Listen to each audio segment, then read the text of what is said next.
In questo video vi porteremo in un walking tour a 360 gradi per il centro dell'unico Granducato sovrano rimasto al mondo.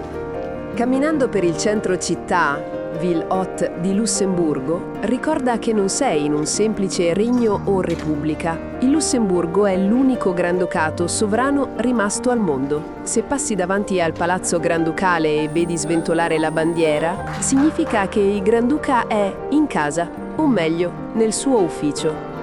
Potresti pensare che per lo shopping di lusso serva andare a Parigi o Milano. Sbagliato. Il centro di Lussemburgo è un fenomeno unico. In poche centinaia di metri pedonali c'è una concentrazione di brand di lusso, Chanel, Gucci, Vuitton, Hermès, impressionante.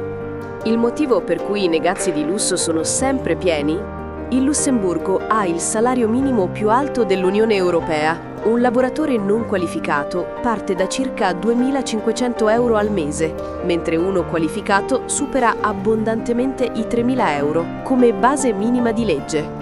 Questo alza vertiginosamente il costo della vita, ma crea un'economia dove il lusso accessibile è la normalità. Nonostante le dimensioni ridotte, il Lussemburgo è il secondo centro al mondo per fondi di investimento, subito dopo gli Stati Uniti, battendo addirittura Zurigo e Hong Kong. Passeggiando per il quartiere di Kirchberg o anche in centro, passerai accanto ad edifici anonimi che in realtà gestiscono trilioni di euro. Questo è anche il motivo per cui il centro di Lussemburgo è considerata una torre di Babele moderna. I residenti veri sono la minoranza, circa il 30% in città, il resto sono stranieri. È normale sentire una conversazione iniziare in francese, passare al lussemburghese, inserire parole in tedesco e finire in inglese o portoghese. Ma tutta questa ricchezza ha anche qualche vantaggio per gli stranieri.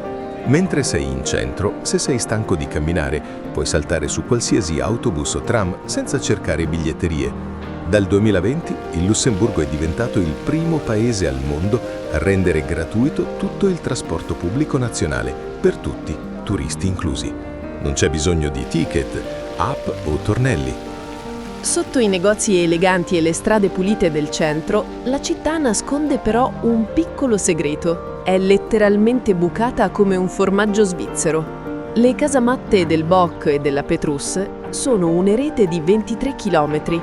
Oggi ne restano accessibili 17 km di tunnel scavati nella roccia. Erano così inespugnabili che la città fu soprannominata la Gibilterra del Nord. Potevano ospitare migliaia di soldati, cavalli e persino cucine e macellerie sotterranee.